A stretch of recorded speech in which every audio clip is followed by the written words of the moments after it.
of days ago, I was thinking about what I was going to wear to Costume Con in April. I was looking over the Future Fashion Folio, and this design kept speaking to me. This is something I would wear. I love it. I looked through my fabric stash, thought about patterns,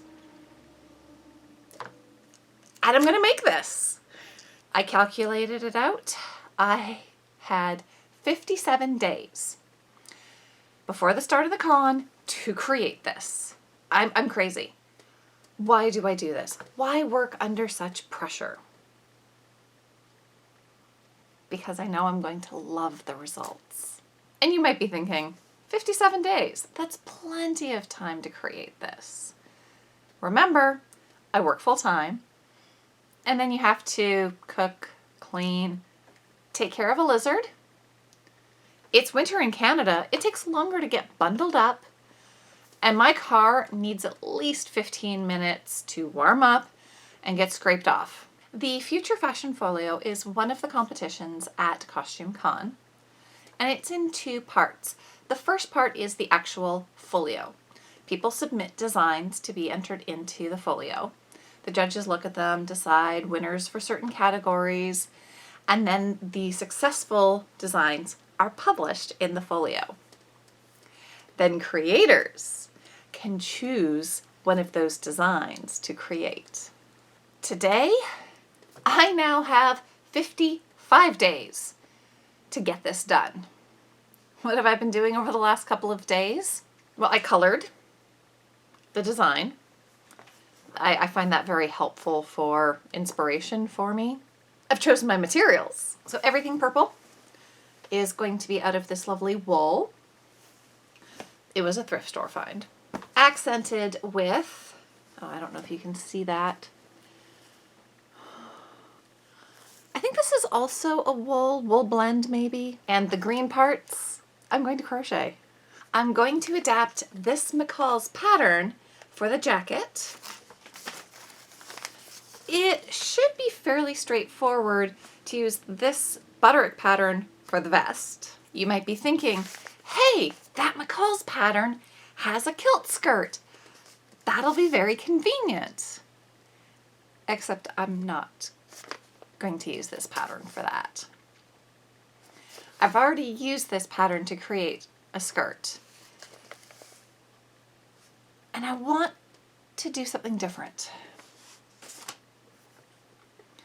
I own kilts. I'm just going to look at how those were constructed and do what I do best and wing it. For the Tam, I was already looking at a vintage crochet pattern for a Tam. It's from 1918, Tam-o in double crochet. Found it free online. I'll put a link in the description for you. The pattern, of course, is for thicker, heavier yarn, and I'm using cotton. But I read over the instructions, and it's basically you create a circle, you decrease back in, and add the band. I can do that. This is what I have so far for my Tam. I should probably keep working on it. It's a little small still. I find it easier to go into the backs of the stitches, which is why, if I can, I do like to flip my work, and it does give it different texture.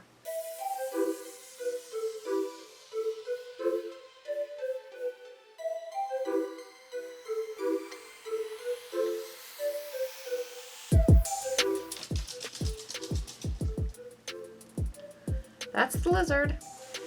We should go follow him. I see you. Are you gonna run around? Where are you going? Hi. You're on camera and now you decide to stop running. You're ridiculous. Show us your cute movements. Here is my front pattern piece. Now, a sane person would do a mock-up for this. Then there's me. I just simply held this up on my body and figured out, I basically want to do from the shoulder seam curving down to about here. Thankfully, this pattern does show where the center front is. Need to allow myself a little bit of seam allowance. Or do I just simply fold that under? Maybe I just fold that under instead of having facing. Oh, brainwaves. Brainwaves. Instead of having facing, just use this strip as my facing. And I also, as I said, tried this on up against my body and figured out right at the lengthen and shorten line here, that's basically the length I want the pattern to be. This is going to be the only tricky part. I might get a pencil and draw that curve on me in the mirror. Yeah, I'm gonna do that. I'll be back.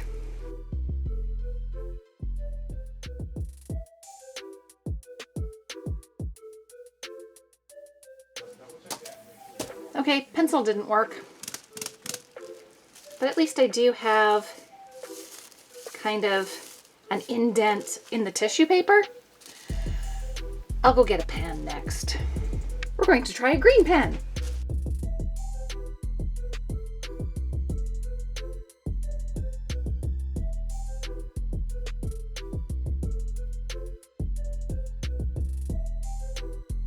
I don't know how visible that is. It's barely visible to me. Not an easy thing to do to draw on tissue paper. This is probably why people make separate patterns for this. Number 1.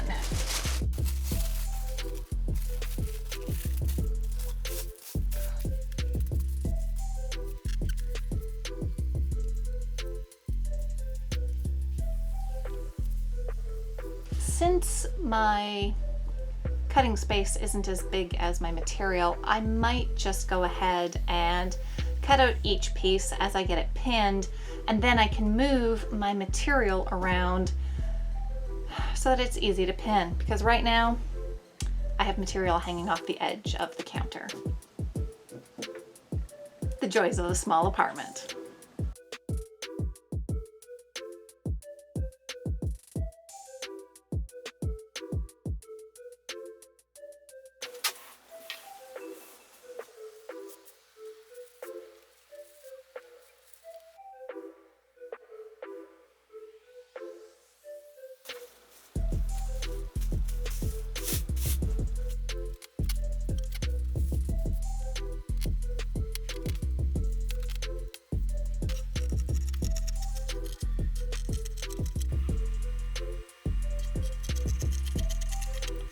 Welcome to the dark and dreary kitchen.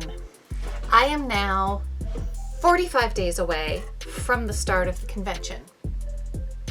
What have I managed to do for this costume? Ooh, I've got an end I need to sew in. But the hat actually looks like a hat. I next have to add the brim to it. I will do that by hand. The pieces for the jacket are cut out. I made lining for the sleeves using not wool. It's wool, it's scratchy, it's beautiful, but I think I will probably get more wear out of this jacket if I have a little bit of protection for my skin. And the back facing is the same thing. I use lining material. I think next I have to follow the directions and start pinning this jacket together.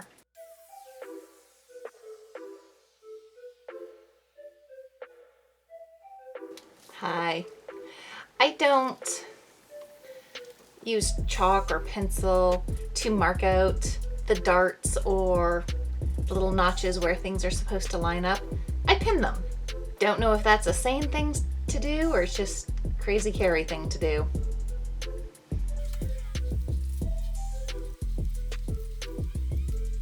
Okay, front pieces have the dart in and pressed.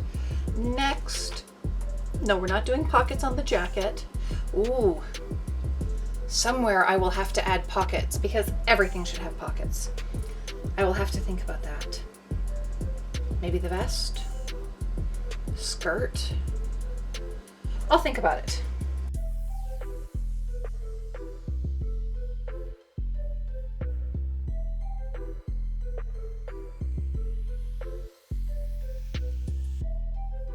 The back darts are in and the center back seam stitched.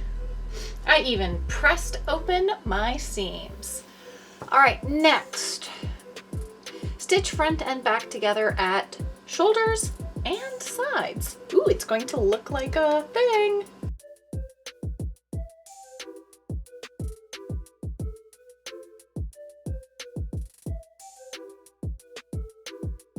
Well, dang it. So here you can see my dart. Here you cannot see my dart. I put the dart in on the wrong side, because of course I did. Well, I'm going to take this one out, redo the dart on the proper side, and then keep stitching this together. I'll be back. Okay, I have fixed my dart boo-boo. It is now where it's supposed to be, and sewn the front and the back together. Yes, it's kind of big, but it's a jacket. It's supposed to have enough room that I can wear a shirt and a vest underneath it. I think this is coming along quite well. Next, collar and facing. But I don't have a collar. Well, there will be a collar, but it'll be in crochet.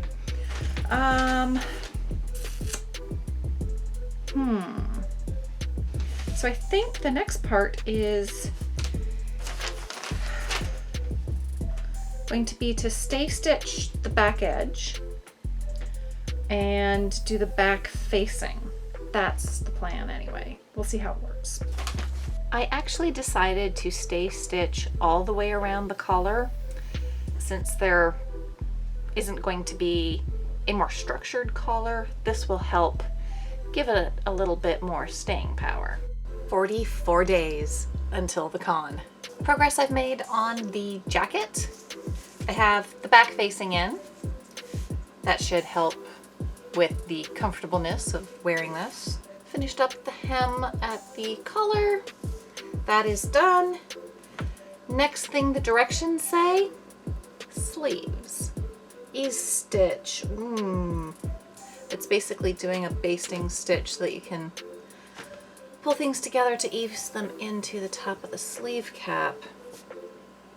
My sewing machine doesn't do that well. Ooh, and the dart. 39 days until the con. I did get the brim stitched onto the hat.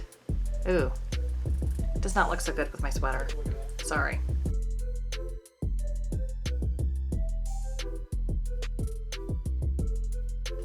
I still need to do the little button and bat on the top, but I'm going to save those for finishing touches because I still have to finish the jacket, make the skirt, make the vest. So yeah, the jacket. I have the sleeves and the lining for the sleeves made. Now I need to put them together.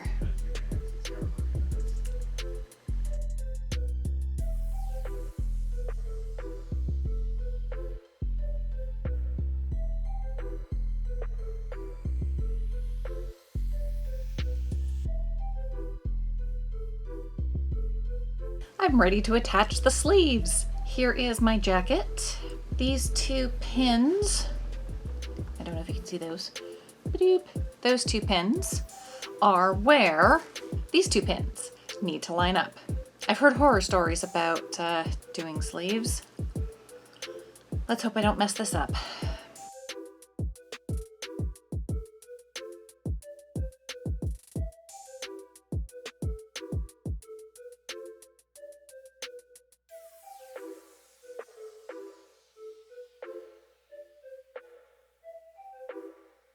"33 days left until the con. I have made some progress. The jacket now has sleeves. For this, I just need to crochet the cuffs and the collar. Oh, and of course put the buttons on it, but that will be last little finishing details.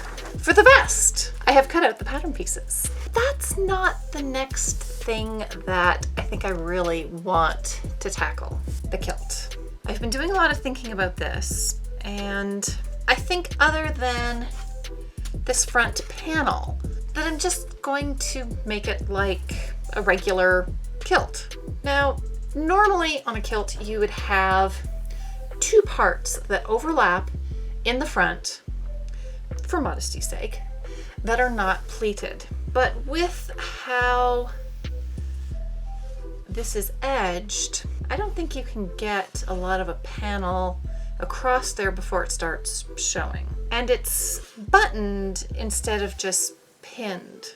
So I think I can get away with not having too much overlap. I still will, because that's one of the advantages of a kilt, is that they're very adjustable in size. I think I need to find my big roll of drafting paper, take some measurements, because it doesn't go all the way to the side. I need to figure out where I want that to stop.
"22 days until the convention."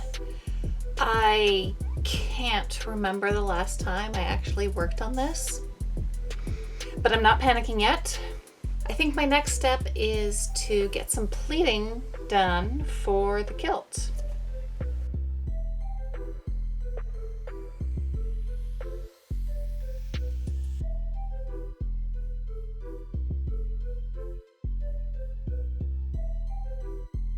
I was originally thinking of hemming this, but the selvage is actually pretty nice.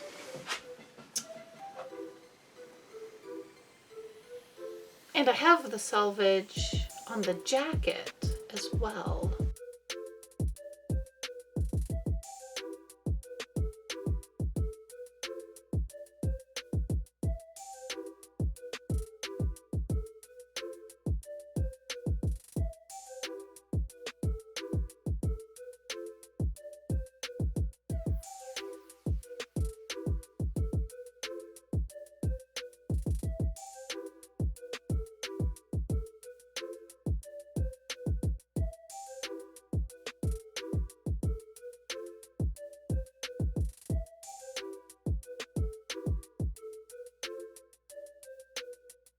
Okay, I have three days left to finish this thing, which means I don't have time to film and try to explain. I just need to get this done. I'll see you when I have this finished. Bye. So yes, I finished my Lolita Goth Kilt. Even have the little bat. And they ran through the competition. Yeah, I won an award this morning. They kind of went through the awards. I'm like, oh, okay, that's nice. And they're like, oh yeah, we have one more award left. Best in show. Me with this. I will show you later. I'll stand up and show you. I'm wearing a kilt suit, a funky kilt suit. And like, there's people with like epic ball gowns and they look amazing. I'm like, So yeah, I was very surprised. I made this mostly because it was a fun outfit that I'm going to wear as part of my funky history-bounding wardrobe.